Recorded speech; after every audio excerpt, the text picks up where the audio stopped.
Hello বন্ধুরা, আশা করি সকলে ভালো আছো, সুস্থ আছো। চলো আমি আজকে তোমাদের 178 নম্বর পেজটায় যে অঙ্কগুলো আছে সেগুলো করাবো। আমার ভিডিও যদি ভালো লেগে থাকে তাহলে একটা লাইক, কমেন্ট, শেয়ার আর পেজটাকে ফলো করে দিও। কী আছে দেখো, 21 ও 24 সাধারণ গুণিয়োগ বা উৎপাদক খুঁজি। দেখো এখানে কি আছে, উপরে দেখো 21 লেখা আছে বইয়ের মধ্যে। হ্যাঁ, তো আমরা আগের পেজটাগুলো কী করছিলাম, মানে গাছগুলো আমরা উপর দিক থেকে নিচের দিক থেকে উপর দিকে তৈরি করছিলাম। এখানে কি আছে, উপর দিক থেকে নিচের দিকে তৈরি করছে। 21 একে 21, 3 7 21 হয়, ঠিক আছে। এবার দেখো 24কে দেখো, আমরা মানে পরের পেজটা গেলে কী করছিলাম, গাছগুলোকে নিচের থেকে উপরে নিয়ে যাচ্ছিলাম। এখানে কি আছে, উপর থেকে নিচের দিকে নিয়ে আসছে। 24 একে 24, 12 দুগুণে 24 হয়, 6 দুগুণে দেখো দেখো ছয় দুগুণে 12 হয়, ঠিক আছে। এবার 3 দুগুণে 6 হয়। তো এখানে দেখো কী আছে, আমরা যে এখানে গুণগুলো যেগুলো বেরিয়েছে 7, 21, 1, 3, 2, 4, 6, 12, 24। এখানে কমন কী আছে দেখো, এখানেও 3 আছে, এখানেও 1 আছে, এখানেও 3 আছে, এখানেও 1 আছে, তাহলে 1 আর 3 হচ্ছে কমন, ঠিক আছে। এবার দেখো 21 ও 24 সাধারণ গুণিক হচ্ছে 1, 3, যেহেতু কমন পেলাম।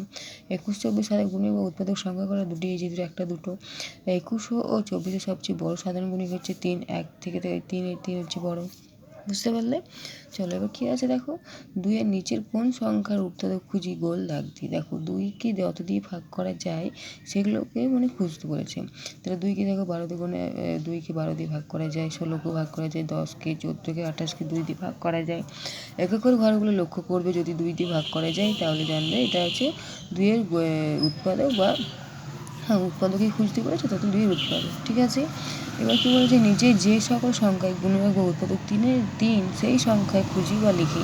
মানে 2 দিয়ে যেগুলোকে ভাগ করা যায় সেগুলো হচ্ছে তার উৎপাদক, ঠিক আছে। এবার দেখো এখানে 3-এর কী করে বুঝবে, আমরা দেখো জানি 3 5 15, 3 9 27 হয়, তার 3 11 33 হয়, ঠিক আছে। এবার কী করে বুঝবে, আরেকটা পদ্ধতিতে বলে দিচ্ছি তোমাদেরকে, যে এই যেমন আছে দেখো 1 + 5, ঠিক আছে। এটা যোগ করলে কত হয়, 6 হয়। তার মানে 3 দুগুণে 6, 3 দিয়ে ভাগ হয়ে যাচ্ছে।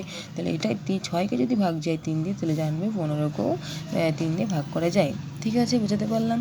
এবার কী আছে, 21 সংখ্যাটি কোন কোন সংখ্যায় গুণিতক তা খুঁজি, সেখান থেকে 21-এর গুণক বা উৎপাদকগুলো লিখি। দেখো কী আছে, 21 একে 21, 3 7 21, তাহলে আমরা কী পেলাম, 1 3 7 21। এবার কী আছে, তাহলে কী আছে, 21-এর গুণতে মানে 21-এর নামটা যেটা বলে সাধারণ ভাষায় বলেছিলাম। তাহলে 1 3 7 21, তাহলে 21 একে 21, 21কে তো 2 দিয়ে ভাগ করা যায় না, তাই বিভাজ্য নয়। 3 7 21 হয়, জানি, ঠিক আছে। বুঝতে পারলে? এবার দেখো কী বলছে, 30 সংখ্যাটি কোন সংখ্যায় গুণিতক বা খুঁজি, যে সেখান থেকে 30-এর গুণিতক বা উৎপাদকগুলো খুঁজি। মানে 30কে যেই সংখ্যা দিয়ে ভাগ করা যায়, যেমন 30 একে 30, যেমন এই দেখো, যেমন এখানে দেবো 2, 15 দুগুণে 30, 3 5 15, 15কে ভাগ করে 15 দুগুণে 30 হয়, 3 10 30 হয়, ঠিক এইগুলো। যেমন 1 2 3 5 15 10 30, এইগুলো হচ্ছে 30-এর গুণিতক। এখানে কী আছে বলো, কী বলেছে যে 30-এর গুণিতকের সংখ্যা নির্দিষ্ট নাকি অসংখ্য। এখানে দেখো নির্দিষ্টই আছে, অসংখ্য নেই, এই নির্দিষ্ট হবে। আশা করি বুঝতে পারলে।